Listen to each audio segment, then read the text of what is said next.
Greetings, Zimbabwe, Africa, and the world. Welcome to In Conversation with Trevor, brought to you by Titan Law. I go beyond the headlines and beyond the sensational. Today, I'm in conversation with Willard Zireva, former Chief Executive Officer of OK Zimbabwe for 16 years. Enjoy this informative conversation.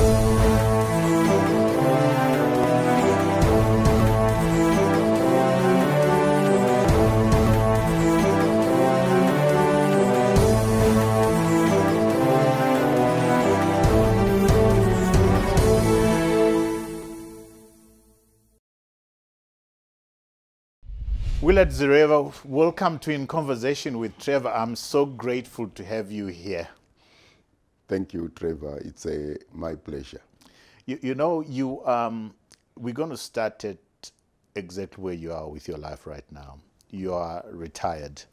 And this book that I've read a number of times says that people who are where you are, above 60, having been successful, at this stage of your life, you're beginning to, this is a new beginning for you. How is retirement for you, Willard? Trevor, retirement for me has been good. I have been out of full-time employment now for 3.5 years. But I found myself busy throughout the period. When I left, my initial intention was to set up a management consultants company, which I felt there was scope and room for me to do exactly that, to assist, in the process, assist other businesses and entrepreneurs. However, after taking a 1-year break from being involved in anything which was demanding, I then started looking at setting up the consulting company and bought a building for my office, which is still there, some furniture. And then along the way came my oldest son. And he says to me, "Dad, we need to do more at the farm." So this is a farm which I bought in 1993, a long time ago. And we've been operating, it's a farm which does, it's a mixed farm. We have a cropping, livestock, and my emphasis is on the cropping. My son enjoys more the livestock. So he runs a piggery, which I think has been very successful. And so he says, no, we need to do more on the farm. So I said, okay, that's fine. So we started looking at increasing our capacity on the farm in terms of irrigation, and looking at what crops we could do which would be of interest. So we were already doing Munch 2 peas for export, which we have been doing for the last, we have been exporting direct for the last 6 years. We started doing Munch 2 peas in 1996. Wow. But going through middlemen, and we stopped. We took a break in 2007 when the things were unsettled in the country. And then we went back and we started working on that. So we now grow, grade, pack, and export direct to Europe, basically Europe, the UK, with in our own name, our own brand, direct to... What's the brand name? Our brand is Southern Fresh. Okay. Yes, it's Southern Fresh. So we increased focus on that. And then 2 years ago, he said, well, let's look at blueberries. So I said, yeah. He had done some work at his employers, where he had done an analysis of what it involved, feasibilities, and they saw opportunities. So we made some visits to farmers who were doing it, and we agreed to go in. So when we committed ourselves about this time last year, I thought he would be doing most of the running. I didn't realize it was going to be fall on me instead. So we paid a deposit for the plants, which are basically imported. We don't have any company which propagates blueberry plants in Africa at the moment. I think there's one which is being set up in South Africa to supply the whole of sub-Saharan Africa. At the moment, it's basically South America, in North America, and Europe.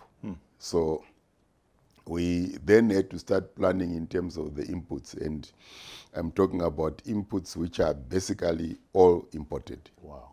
Yeah. So I had to get the orders, find out from people in the country who were involved, because there's no freely available information, and this now happens during the lockdown.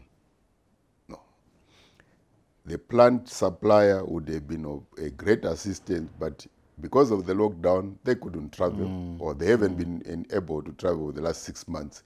So most of the things we had to do on our own. And you're enjoying this? I am enjoying it, Trevor. It's a challenge. My son, we are supposed to be, he's full-time employed somewhere. And he left it to me to ensure everything is done, paid for. I took a decision that I will pay for the initial investment using whatever savings I had, and thank God we were able to do that. We have all the inputs now on the farm. We are finalizing the setup, and we should be planting next month. So exciting. Exciting, but I do get a sense that you after your 1 year break of doing nothing, you were asking yourself, what do I do? Do I start a consultancy? What do I do with my life? My life is at a crossroad, and your son says, you do this. Is that what happened? Or you were pretty clear? Look, when he talked about it, I have a passion for farming, because I believe very strongly that for a country like Zim, with the climate, the soils we have, I think agriculture is the future of this country. So, and having been involved for 27 years in agriculture, I've learned quite a bit, and I'm looking at it as the low-hanging fruit really in this country, because agriculture is fast returns. You have some crops where you can start, like Manchtu, which I mentioned. You plant and you start harvesting after 10 weeks. So it's not, it doesn't take as much time as growing tobacco, for instance. I know, people believe that tobacco is the crop. I actually don't believe that. Tobacco takes a year. Most of the other horticultural vegetables are very quick gestation, quick returns. Yields are higher than tobacco. The price is higher than tobacco. So in terms of the country can actually change it around. And I don't know if you remember, probably 20 years ago, horticulture was big in this country. That's when we had more people were into flowers, which collapsed during the land redistribution. But we now have a move which is into vegetables, crops which people eat, and people will always eat. And I look at it and I'm saying, well, there's no way there will be no market in terms of food. People are going to eat. The population of the world is going to continue growing more so in Africa. And Zimbabwe can take advantage of that. But Zimbabwe can take advantage of it, Willard.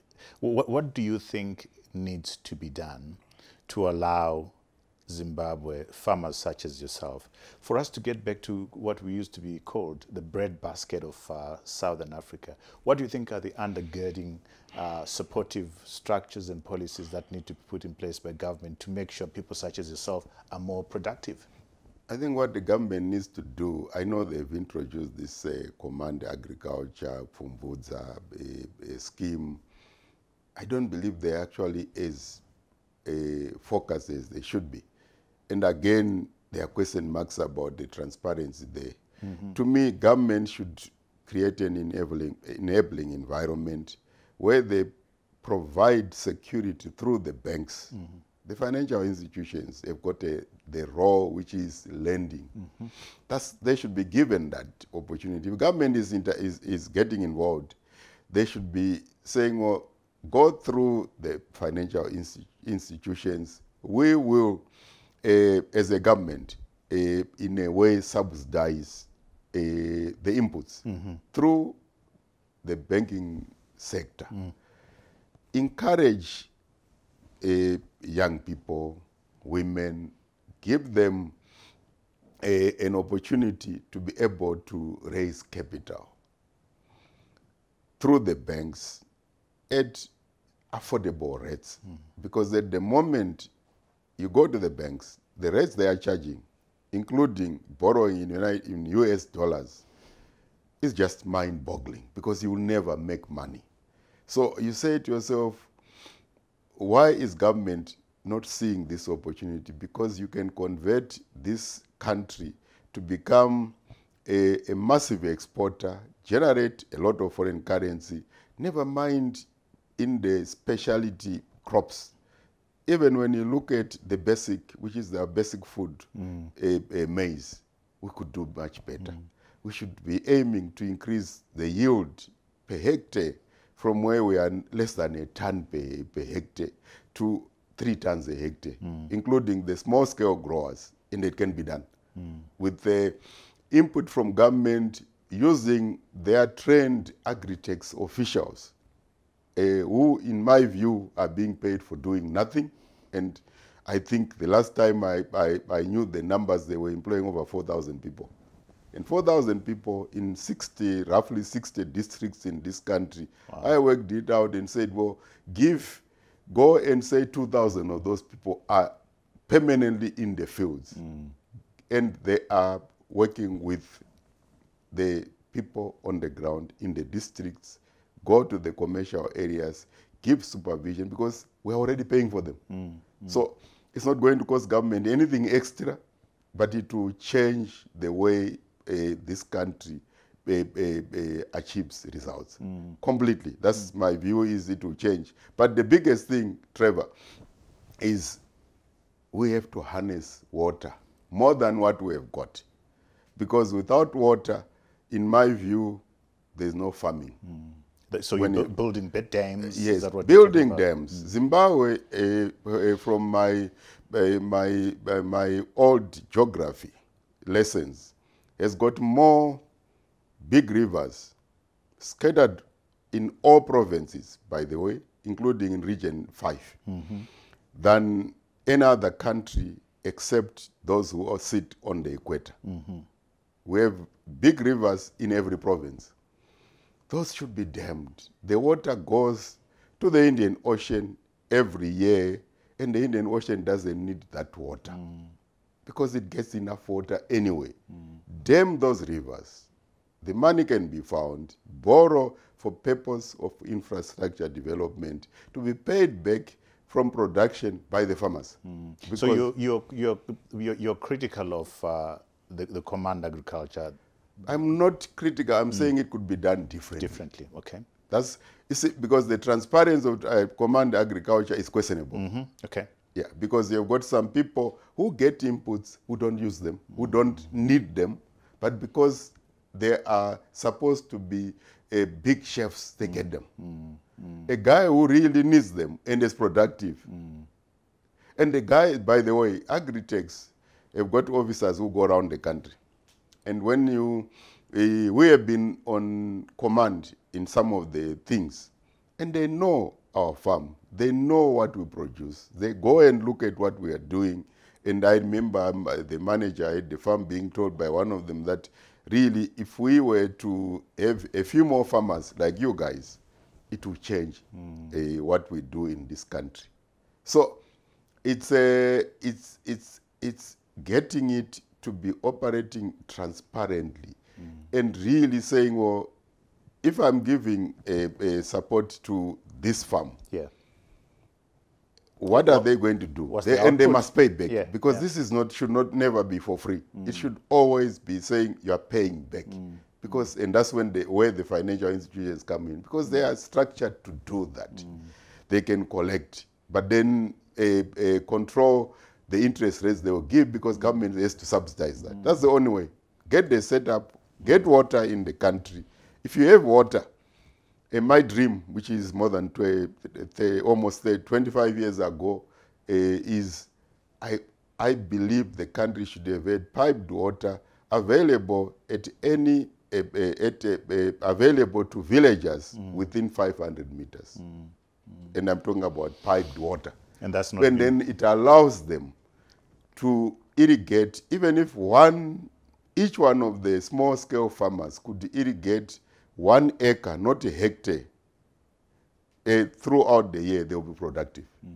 Would you? I mean, your son is involved with you, although you say he's left you to do the running around. Would you advise young people, young women, to get involved in farming? And Absolutely. what kind of advice would you give them? Absolutely, they should get involved. And I know, I mean, my son is involved, but he has got quite a number of his colleagues, by the way, who left the country for their education, came back, and they are involved completely in farming. And I'm talking full-time, unlike him. But he has always said to me, I might not be, I'll probably be out of full-time employment within the next couple of years. I don't want to carry on, because I think there's more to be gained by doing things on our own. So women should be involved, clearly, because they are more, I regard them as more reliable in whatever they do, and they are going to be more honest in terms of even payments to banks.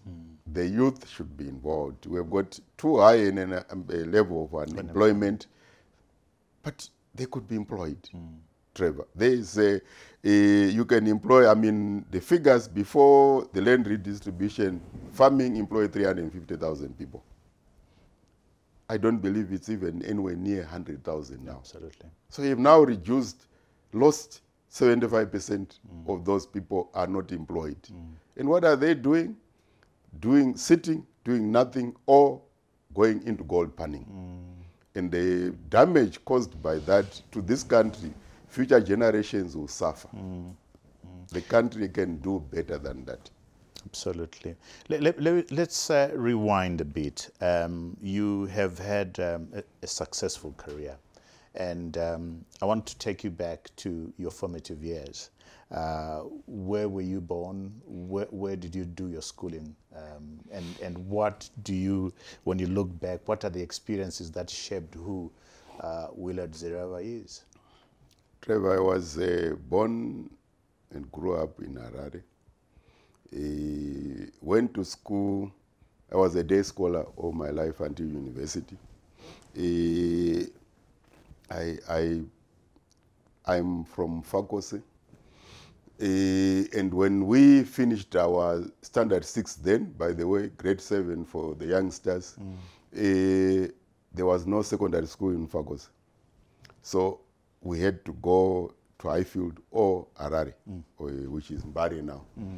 So the nearest school for us was Highfield. So I went to Highfield for 4 years of my secondary education, then moved to Harare because there was no Form 5 and 6 at Highfield. And so we had to use buses on a daily basis to move between Mfakose and Highfield, or Mfakose and Harare. We didn't see it as a problem, by the way. Some of our colleagues went to secondary school or to mission schools, which were all over, and it was a different lifestyle. We we grew up in terms of maturity much quicker because you had to survive. Except that the transport system was much more efficient during our time and very affordable. And I'm talking about affordability, very affordable. What 2.5 cents, 5 cents 2.5 for a ride? cents for school scholars. So with 5 cents, I could go to Highfield and back every day. So it was affordable, and school was affordable as well. So but you had to be dedicated. There were always traps in your way where you could lose your direction, because you were not like in a formal mission school where you are controlled and you have reading times, study periods. As a day scholar, those don't exist. You went to school, went through your lessons. At the end of the lessons, if you were serious, you could read on your own, or you jump onto the bus and go back home, or go to town to play. So you had to be focused. And my story was quite simple in the sense that, unfortunately for me, I lost my mother when I was 10. So I ended up living with my brother-in-law and my sister. They looked after me. Okay. So I knew that I had to achieve something in life. And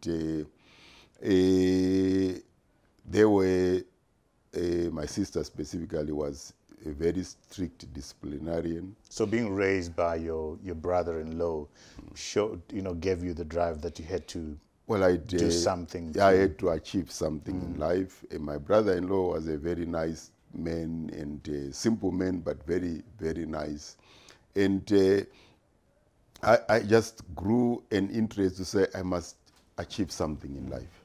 And did you have an idea what that was that you needed to Trevor, achieve? very interesting. During those times, there were not too many options available, by the way, to blacks. The general trend was you were going to go into teaching, nursing, police.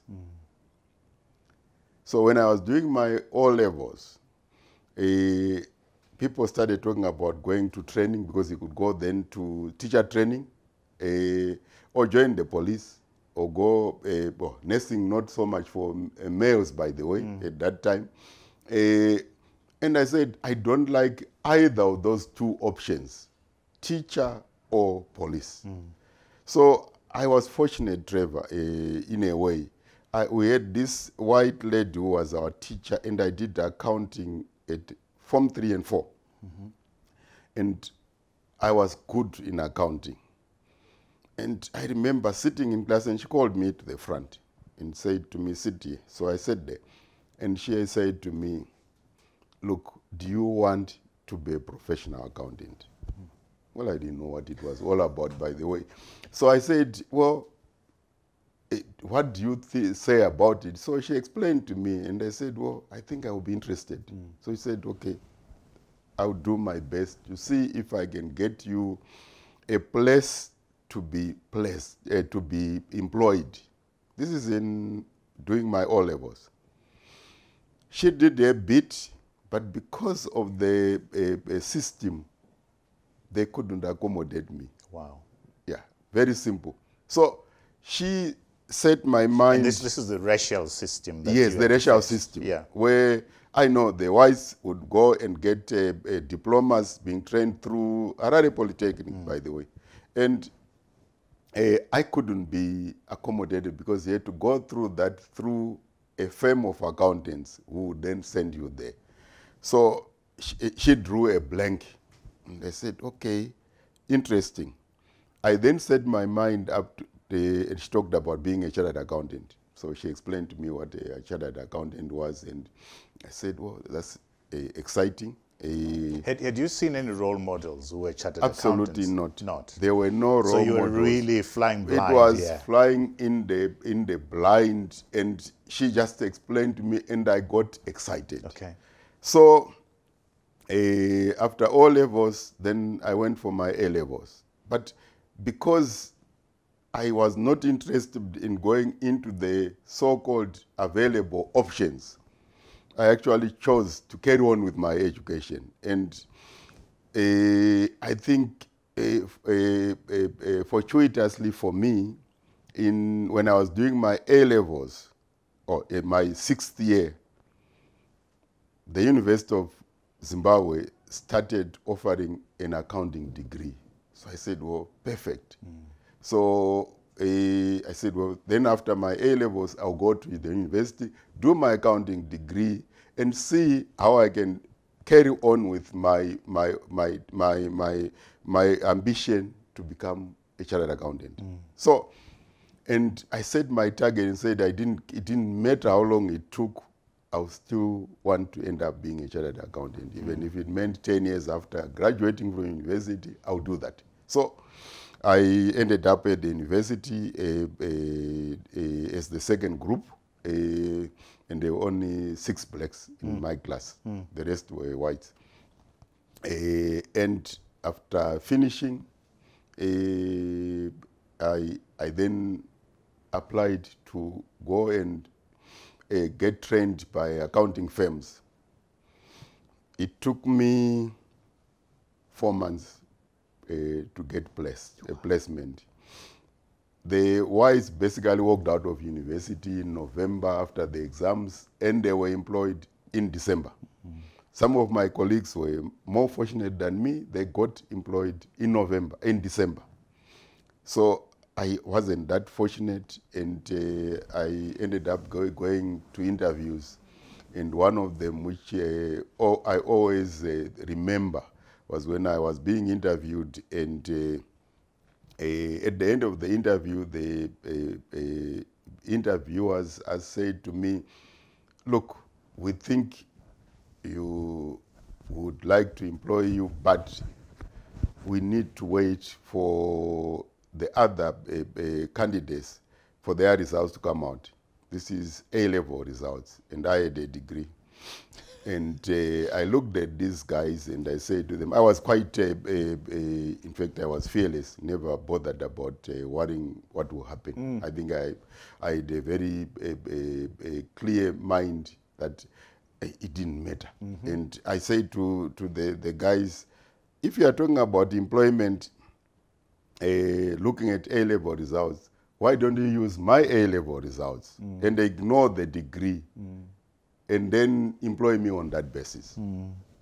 That was, I asked that question, and all they could do, there were 3 of them, 3 white partners in the audit firm, and they just laughed and said, no, we'll get back to you. So, but you then went on to become a pioneer in the accounting field. You then went on to actually fight for the changes, which then allowed more black people to come in. Talk to me about that. Trevor, there were 2 blacks who passed the exam a year before us. Our year, there were 4 of us. And I think the following year, there were 6 or 8 of us. So we were really an unknown quantity. But I think having passed, you then had to get your certification. So we got the 2 who passed before us, and then our 4, then the next group. So almost we were sandwiched between these 2 groups, but there were only 2. One of them worked for the same firm as myself. And then on finishing the training, you then get registered. So we got registered, and the group behind us started getting registered. And 3 of us from the same firm ended up on the Institute of Chartered Accountants Council. And during that time, and this is now soon after independence, we were now looking at numbers.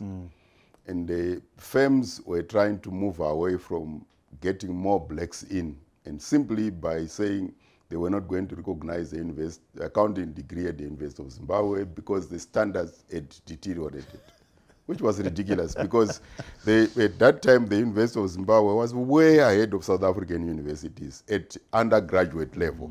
So this was a way of keeping out just the blacks. to keep blacks out, and you had to finish your 3-year degree, then go and do a diploma with UNISA. To compete against... In order to compete against a white guy who has gone at A-level and is doing a part-time degree with South Africa. So we decided that we are not going to allow it to happen, and we set out to change that system. And we, at the meetings which were being held with at the council, we raised this issue and we said it cannot carry on, it's unfair, and it's discriminatory, simply. And the guys were trying to defend it naturally. So in the end, we had to then threaten them with going to government so that they could invoke, change the bylaws which govern the institute, and invoke and actually legislate to say you will take so many blacks. So, and they said, but how do we do it? Because we don't know where they are. And we said, it's simple. Adverts will go out. University of Zimbabwe will have that information. If you want to be enrolled as an articled clerk, you go and put your name with the institute. So we said, that's simple. That can't be difficult. And we said, well, we go to start with 60% blacks. And they were this is amazing when you talk about this now. Looking back, crazy stuff. Yeah, and they were reluctant. They thought, no, let's allow fairness and people will be interviewed and be placed on their merits. So we said, no, there's no merit in this. There's need to bring they more need to bring in more blacks, and we said 60%, and it was accepted. And from there, blacks, the firms could only take people who were registered with the institute. And it allowed more blacks to get in, and in no time at all, there were more black students being taken in and qualifying than whites. And then the profession changed completely to where it's almost basically predominantly black now. Yes. But it's amazing. We take these things for granted, Willard, but it's people like you who were in the forefront of fighting to bring about the change against the racists that we had. Yeah. Trevor, it was necessary. It was. It was. Then fast forward, you spent almost a big chunk of your life, 33 years, Delta and OK. And your life is actually split in two. Your time at OK is split into two. First of all, in 1983, as you are, then 1995 to 2001, if I'm wrong, where you are Chief Executive Delta Corporation in charge of retail. And then for 16 years, 2001 to 2017, as CEO for OK Zimbabwe. What an amazing life you've had, Willard. When you look back at those two parts, what sticks out for you in terms of your experiences and the learnings that you can share with our viewers? Trevor, I joined Delta. In fact, at that time, Delta owned OK National Breweries, Chibuku, Zimbabwe Sun, and Coca-Cola or United Bottlers, basically, and Megapack. So I was employed on a Delta contract, and they had a system where senior guys were employed on a Delta contract, even if you worked in one of the units. All right. So I was employed on a Delta contract without a position as such. But the group treasurer then, who I'd worked with, by the way, during my accounting training, decided that he wanted to bring people like me, and he told me categorically that I would want you in Delta. It doesn't matter where you go and work, but I want you in Delta. So it took a year for that to happen. So I joined OK 1st of April 1984. as the finance director. And I had clear set targets, agreed with the chairman of the company then, and my target was simply to get the controls in the company sorted out, reduce what is in retail one of their biggest problems, which is shrinkage or unexplained loss. Simply, that's what shrinkage is. And he told me it was bad in the company, and if I could reduce it to 1.5% of sales, he will look at me moving into a different role. So it was agreed before I even moved in, which I think is in a way fortunate. And at that time, I was doing a master's in business leadership, which you could only, there was no master's in this country, by the way, we could only do it through UNISA. Yeah, UNISA. So a group of us decided to go on that, and majority of that group, I think there were 6 of us from Zim, and 5 of us were accountants and 1 engineer. So I said, well, that the reason why I'm doing the master's in business is because I want to look at being involved in general management, not spending my time just focused on accounting. So, and the chairman agreed upfront that after 3 years or so, Who was your chairman then? I mean, there was Enos Chiura was the executive chairman of Delta. All right. Then our chairman, who chaired Zimsan, Pelhams, and OK, was Ron Stringfellow. All right. Yes, Ron. Yeah, Ron, and eventually ran Zimsan, and went and ran Southern Sun, by the way. So he was a good man. I mean, we can say whatever I want about race, but he, throughout my years working with him, he was absolutely fair. And he will call a spade a spade. If a white is being racial, he will say so. So that's the type of Ron person. Stringfellow has Ron a good name. Stringfellow, He's got yes. a good name. Yes. And he eventually deployed you to OK, Zimbabwe. and said, right, I got there, basically all senior management except the HR was white. And the guys, apart from the HR guy, the whites, none of them had a degree, by the way.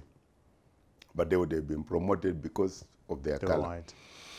So you went in there, and I was doing my master's, and when I used to take time off, and the MD would say, but you don't need this master's. You are already overqualified. That's what they called it. Just because I got an undergraduate degree and a chartered accountant, overqualified. So I said, no. There's a good reason for doing it. Anyway, I joined, started working, had issues there, obviously, because of the racial situation. But because of the support of the chairman, I was able, effectively told me I wasn't going to leave the company because there was a stage where I wanted to leave. But he said, no, you're not leaving. We need you there. So Trevor, to just move 3 years later, he moved or influenced me to be appointed a general manager. Position was created for me. There was no, it was a new position, so that I could, and then I looked after the operations, marketing, and buying Of OK. Of OK, and the MD looked after personnel, HR, and finance. So that I get exposure to the operations. And then 3 years after that, it happens to be 3 years or so, about there, 1990, I was appointed the MD of the company. Challenging times, the whites were still there at senior level. And I heard rumors of guys saying, well, let's see what happens. This company is going to fail because a black person has taken over. So it galvanized me. I honestly said, I need to prove a point. I need to show that blacks can achieve. I mean, we had instances of blacks who had been appointed early at independence who actually failed. But so I said, no, I'm not going to allow this to happen. And I was so clear in terms of how we operated, and I spoke to the guys, and I said, my role here is to assist you to achieve your goals. I'm talking about now the the departmental head. It wasn't me who was going to do it, they had to do it. And it changed the way people looked at things. And I think I always had an open door policy. Nobody was restricted from coming into my office unless I was in a meeting. So my door was always open. And I'm talking about people from the low level. So mine was, if people have got important things, they will come and see me. If they are not important, I do not believe that a person will waste their time to come and see me. So I allowed that to happen. And many people got absolutely surprised.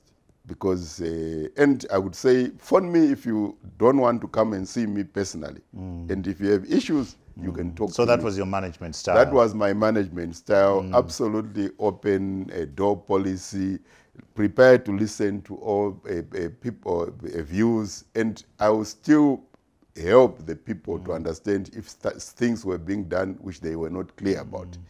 And we started in 1990, the first retail graduate training program. I see.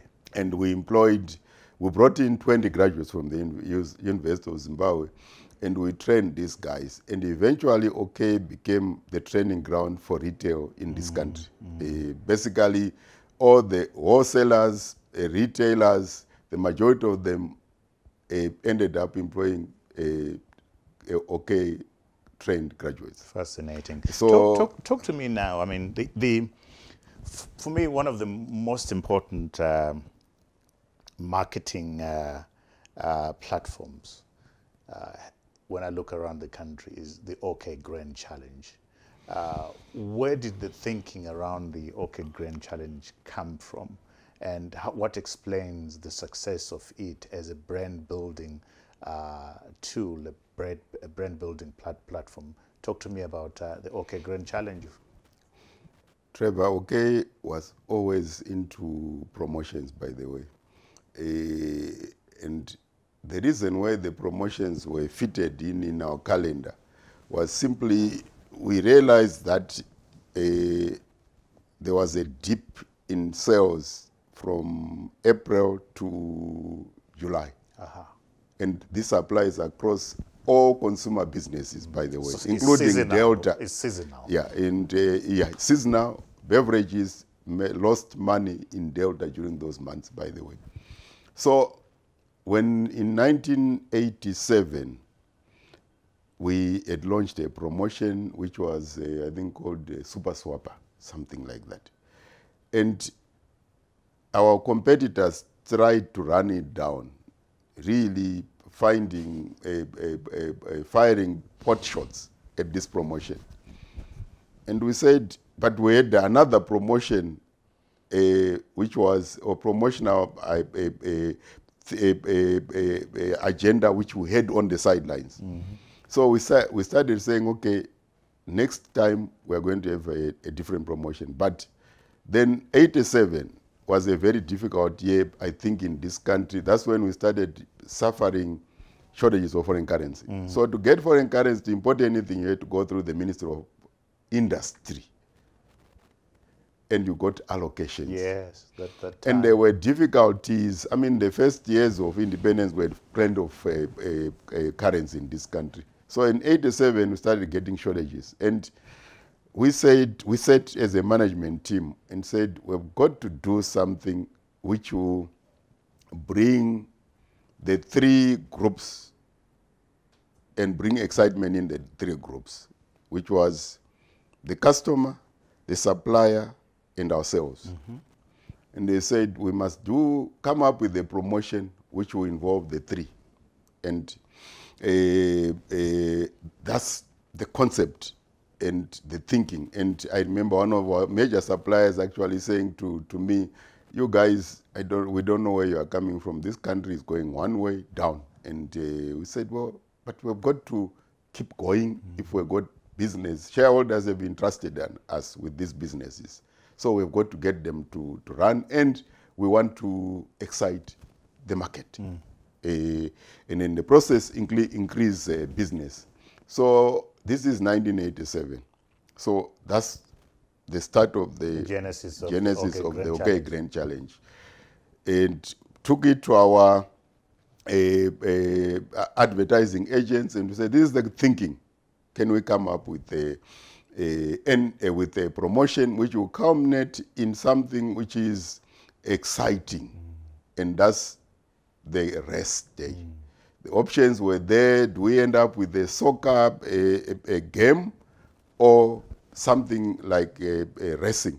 Because we then said racing is popular and professionally run. So we chose racing ahead of soccer because of the confusion in soccer, basically. That, being honest about it. So, and we launched it in 1988. And at that time, it had a 3-year life cycle. Wow. That was the plan. It was going to last 3 years, and we're going to end up with a new promotion after 3 years. So we signed a 3-year agreement with the Majority TEF Club, and a competition were rattled when we launched the Grand Challenge, absolutely rattled. And they came in with some snide suggestions, and competition is always good. Yeah, comical horses, Yeah. and to attack the horse race. And some of the people who were involved in that were my friends, by the way. And I then ended up phoning our biggest competitor then, when they actually went beyond being professional. Wow. And I phoned him and I said, look, what they put in the paper is unacceptable, and we can actually sue you. Wow. Did it get to that? Correct. And I phoned the chairman and Enos Chura before doing it.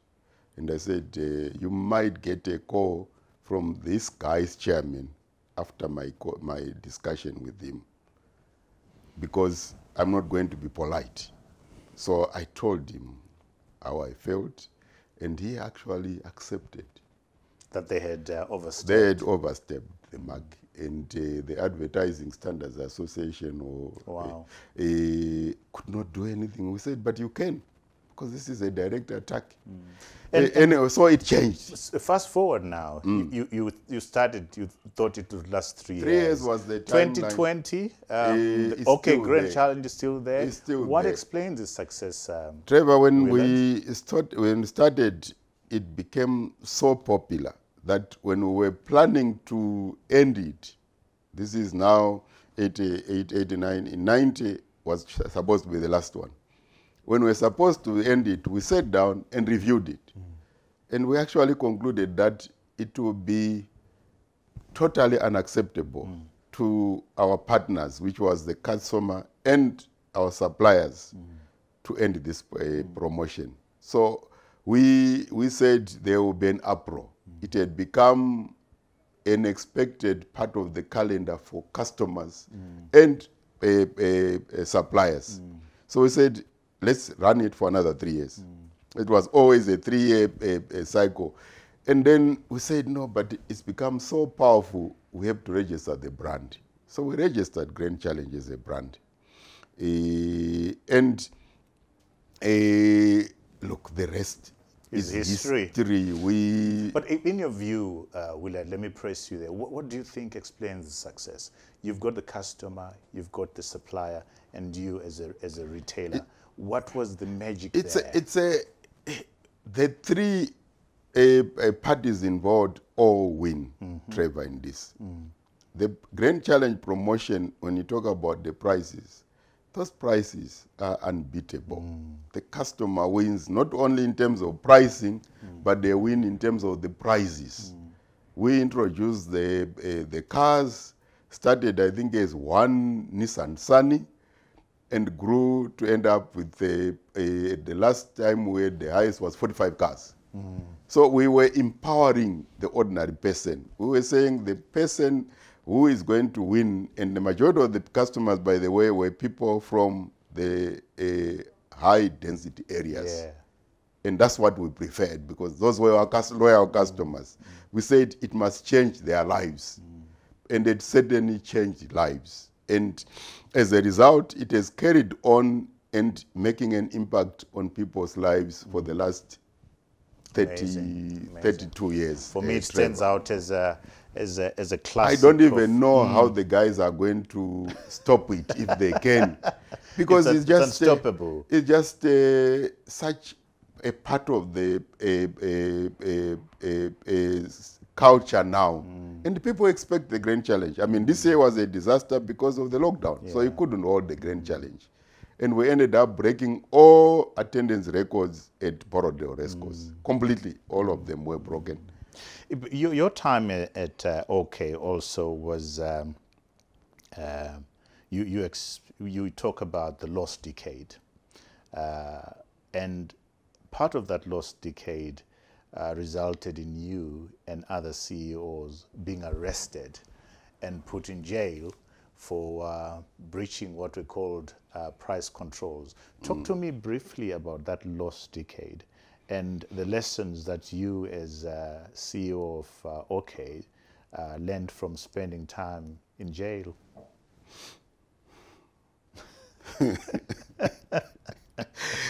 Trevor, the lost decade, I think, runs from just early 2000 when the chaotic land redistribution started. And in the process, our currency basically collapsed and lost value completely. And people who were involved in deals which were not transparent achieved more than those who were doing an honest day's job. It ended up skewing everything to a level where working became a non-rewarding vocation. And we had to go through that, and pricing became difficult because exchange rates were changing on a daily basis. People say prices will change while you are buying in the store. It's an exaggeration. I think most of the big operators have no capacity to do that, because all pricing, for instance, in any of the big operators is set in one place, which is the procurement department. And they can only do that once a day. And retail prices are driven by supplier prices. It's a greatly misunderstood thing where people think the retailers just change prices. It's impossible, because when you look at a retailer like a supermarket, they've got 10,000 line items, 6,000 in some of the smaller stores, and you can't change those prices just like that. Just like that. It's impossible. So it has to be done from a central point of so we had to try and survive during that time, and I can tell you it was difficult.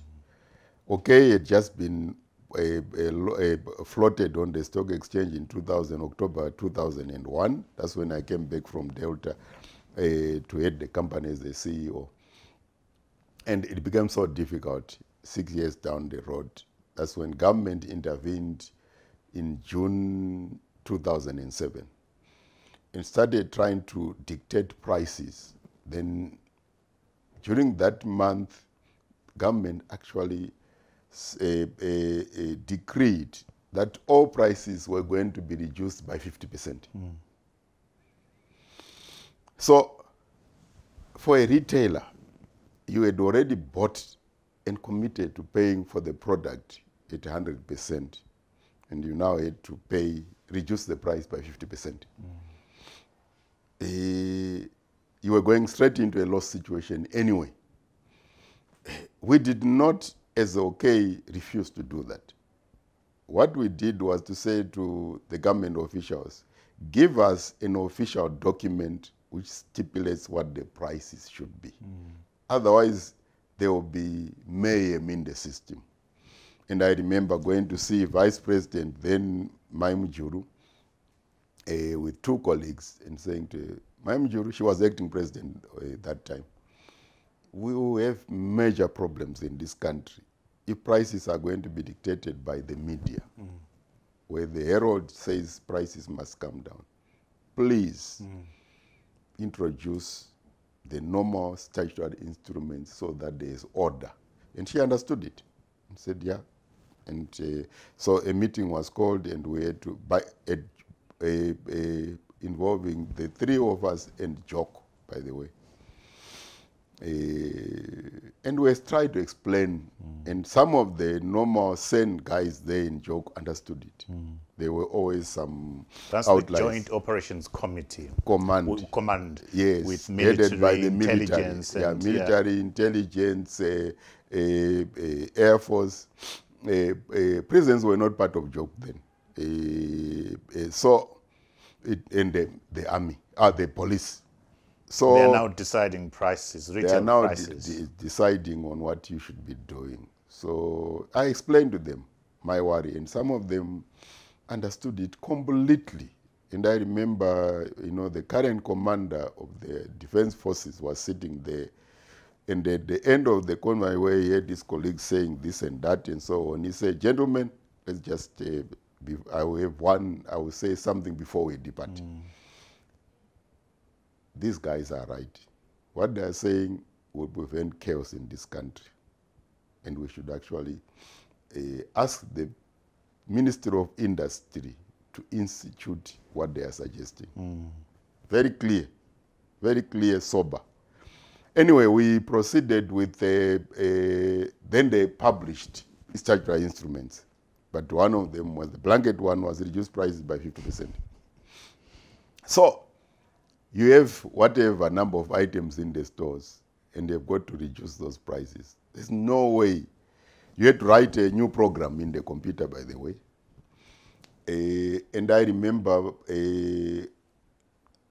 I went out of the country on a trip end of June, came back over the weekend of the first weekend of July. On the Monday, went to work, and around 11 a.m., 7 people came in from across the security sector, and they were looking for Willard Zrewa, who they didn't know, most of them anyway. So, and they blockaded the OK head office. Amazing. Looking for you. Looking for me. But I was sitting in my office.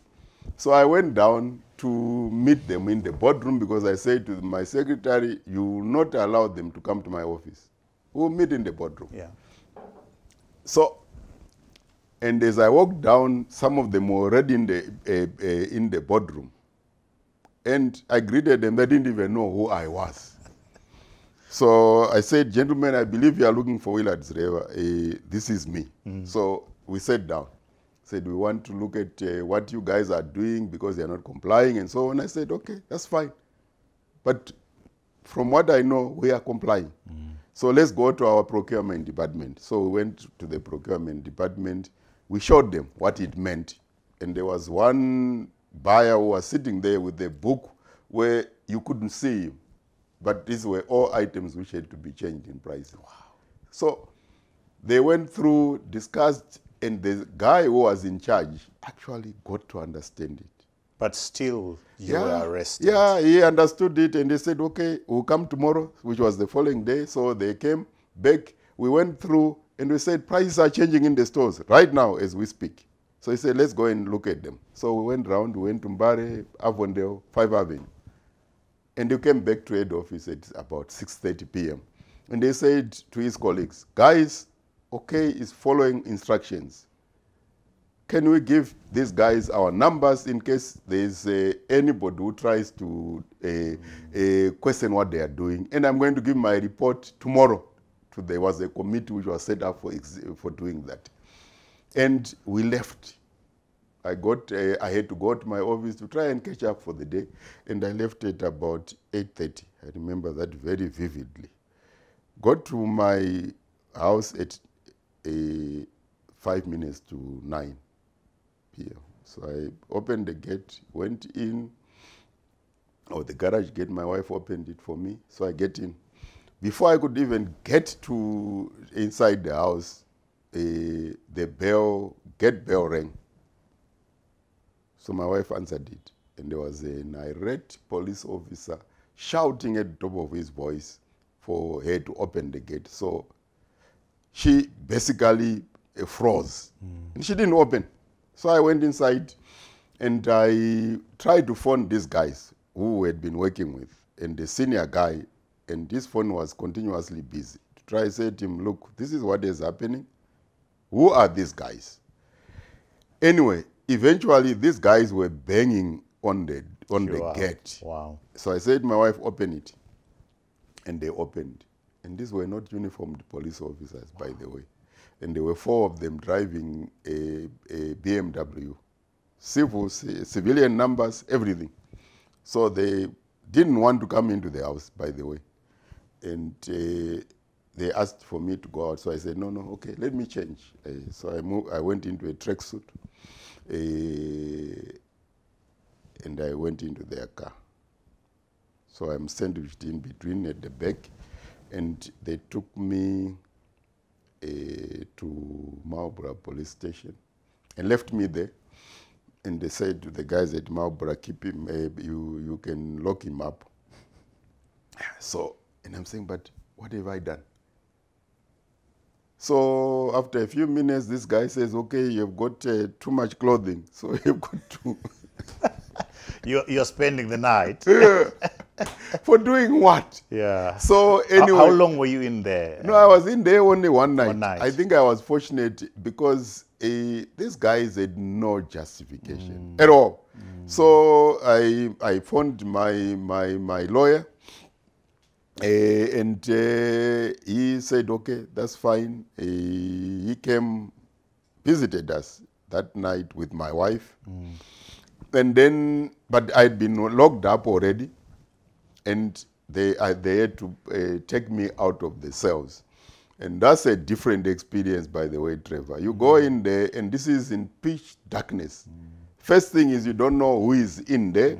You don't know the size of the room. So as I walked in, and the policeman bolted the door, I said to myself, Willard, you have to survive. And this was interesting, a lesson which we had been imparted on us by a colleague who said to us, and we were fishing in Caribbean, I remember that very vividly. He said to us, gentlemen, any one of you can be a candidate of the state because of your positions. Just remember that, prepare for it.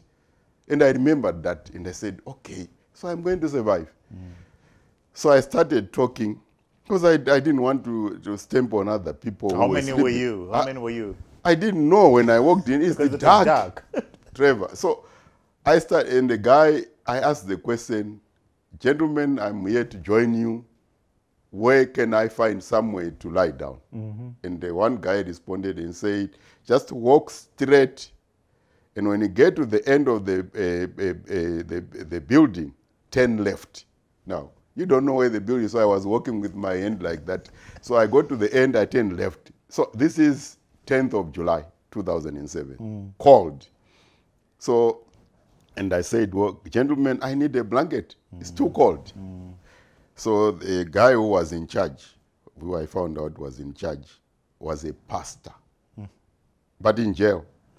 So he said to his colleague who was nearest me, please, can you give him... So he's a fellow prisoner? He's a fellow prisoner.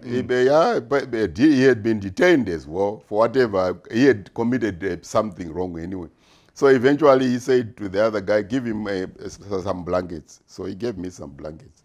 And I lay on that bare floor, angry. And I couldn't sleep. The following morning, we are taken out for a parade. And now I discovered, in fact, I'm laughing because it's a bit strange and funny. I was tired, I was angry, but I had been talking to this guy. He was only one guy talking, by the way. So I had to ask him, how many are we? So he said, we were 5 before you, now we are 6. So anyway, eventually, the following morning, I discovered when we were on parade that he was the leader of those people in cells. And when you get into cells, you create status. So eventually I got called to the police charge office because my lawyer was now there. So I left these other 5 guys. And when they saw the officer commanding, the officer in charge of the Marlborough police station, and he was furious because he said, "Who are you?" So he said, "Well, I was brought here." And he was now trying to penalize his officers. So I had to intervene, and I said, "Officer, can I speak, please?" So I said to him, "These guys, it's not their fault. I was brought here. I was brought here and they tried to phone you, and your phone was engaged. I could hear, I could see your officer trying to, but you couldn't get through." When you reflected that now, I mean, this was one of the most chaotic times of our lives. The chaotic land acquisition, and then the price control. The price control. You spend a night for allegedly breaching the price control. What goes through your mind? I think it's what goes through my mind, Trevor, is I think a system which really has no respect for human rights. You punish your citizens for no reason because I done nothing wrong. And I wasn't the only one. There were many who were arrested. There were many branch managers from OK who were arrested. When we got to the investigations department in Robson Manyika, I found so many of the guys there, and I felt sorry for them. But I was clear in my mind that this is a passing phase. It's unnecessary for this country, and we will survive. So, and the police officers who had picked me up, I didn't recognize them, but they recognized me because they came there.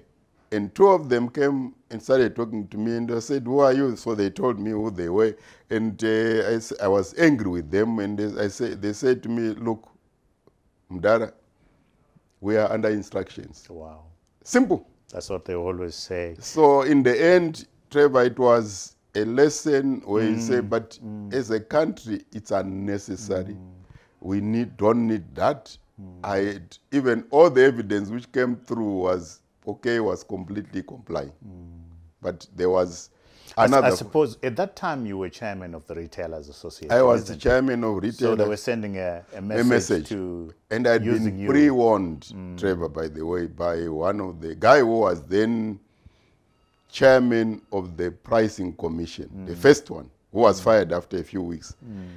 And he spoke, called a meeting, spoke about it, and said, we are going to show that we've got teeth, and we'll go for the big fish. I was sitting there with him talking like that. And he happened to be one of our suppliers, believe it or not. Wow. And I said, well, I didn't understand what he was talking about. But effectively, they wanted me as an example because they wanted the retailers to comply. But they didn't need to do it because some of us were complying. But they have the power, they can still do correct. it. A slightly controversial question around retailers and the way they treat small producers. You take goods and you take 45 days, 60 days to pay. Meanwhile, the little retailer is battling to make ends meet. What's your response to that? Trevor, it's not, I don't think it's an industry norm. I'm quite happy to sit here and say during my time, we managed to set up and get small operators to grow. And we generally complied with the payment terms. You have odd situations where payment has not been made because the documentation is not adequate. That happens as well. Okay. Where the system says, well, we can't pick your document in our creditors. So the accounts people cannot pay. So if their document has not been processed by a branch, which should never happen, but it happens, it's human, they will not be paid because they've got to have evidence that this company is delivered and the branch is confirmed and it has gone through the process. Okay. So it's picked in head office because payments are all done in one place, which is head office. So it's we tried our best to support small guys because we never, or I never was a proponent of accepting that there should be monopolies or too dominant companies. And we have examples of small guys who became big through the support of OK. Yeah. Okay, so it's not an industry. No, it's not.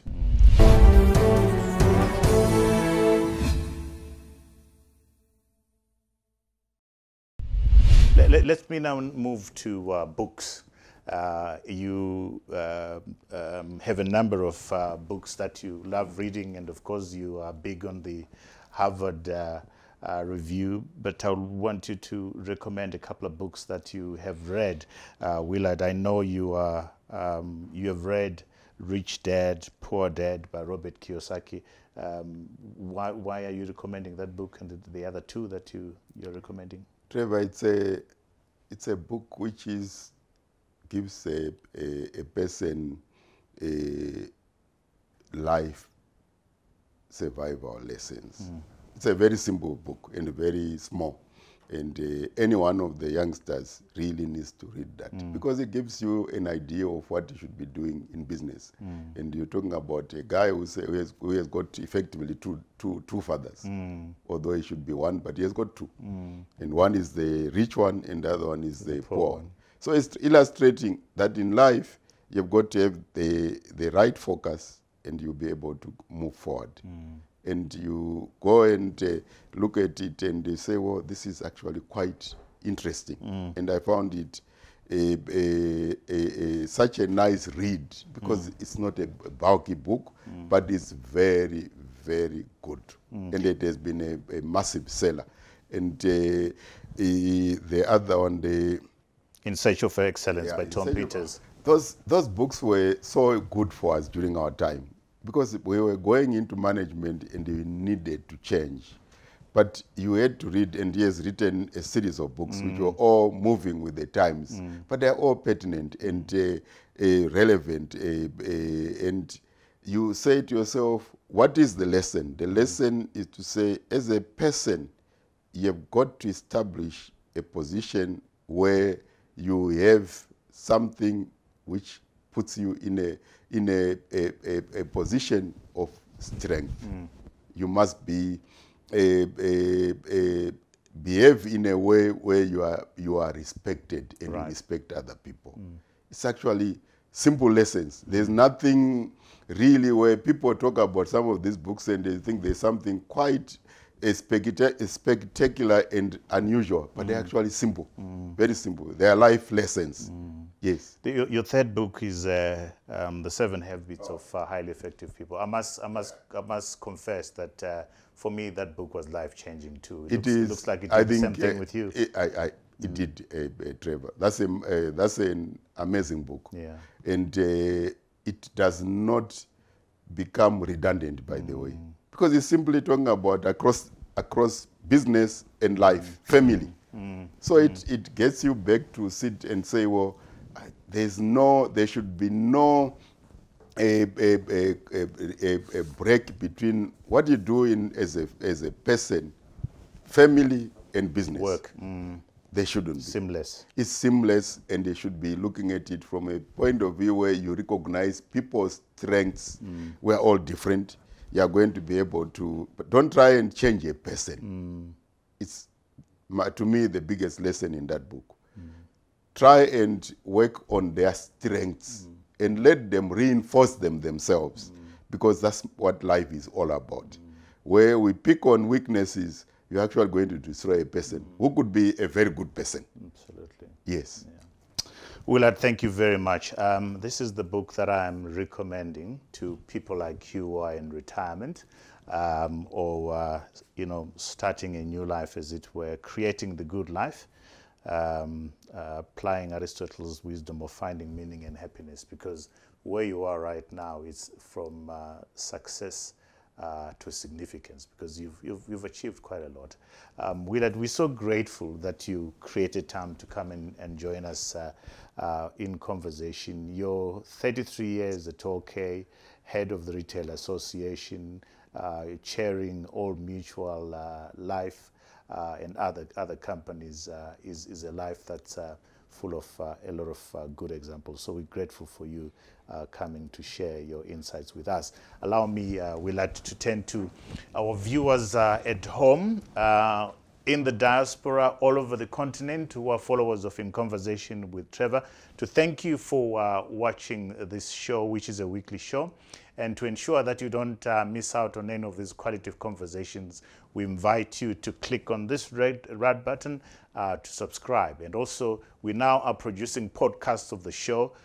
Scroll down on our YouTube channel, you'll find the link that will take you to the podcast. So until next time, thank you for watching, and cheers to you all.